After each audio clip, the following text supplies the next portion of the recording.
huquqiy ong va huquqiy madaniyatni yuksaltirish adolat va qonun ustuvorligining garovidir. O'zbekiston Respublikasi Jinoyat kodeksi 216 prim 1-modda g'ayriqonuniy jamoat birlashmalari va diniy tashkilotlar faoliyatlarida qatnashishga undash. O'zbekiston Respublikasida g'ayriqonuniy jamoat birlashmalari va diniy tashkilotlar, oqimlar, sektalar faoliyatida qatnashishga undash, shunday harakatlar uchun ma'muriy jazo qo'llanilgandan keyin sodir etilgan bo'lsa, bazaviy hisoblash miqdorining 25 baravaridan 50 baravarigacha miqdorda jarima yoki 360 soatgacha majburiy jamoat ishlari yoki 3 yilgacha axloq tuzatish ishlari yoxud 1 yildan 3 yilgacha ozodlikni cheklash yoki 3 yilgacha ozodlikdan mahrum qilish bilan jazolanadi. O'sha harakatlar voyaga yetmagan shaxsga nisbatan sodir etilgan bo'lsa, 3 yildan 5 yilgacha ozodlikni cheklash yoxud 3 yildan 5 yilgacha ozodlikdan mahrum qilish bilan jazolanadi.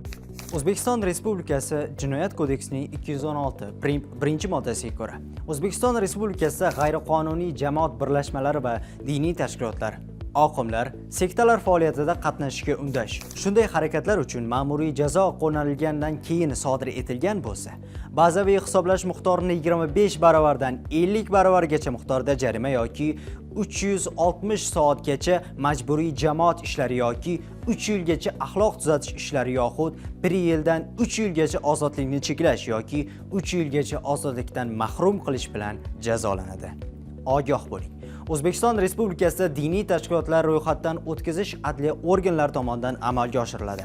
Abdulla Zufar, Mahmud Abdulmo'min, Sodiq Samarqandiy, Abu Saloh kabi internetda diniy ma'ruza qilayotgan mutaassib shaxslarning targ'ibotiga uchun Islom davlati, Hizb at-Tahrir al-Islomiy, Tavhid va Jihod katibasi kabi terrorchilik tashkilotlarining faoliyatida ishtirok etishga undash, shu jumladan internet orqali da'vat qilish huquqbuzarlik hisoblanadi.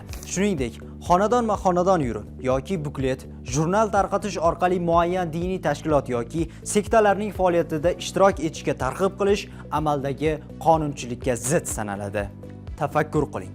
Qonun talablarini bilmay, huquqbuzarga aylanmang.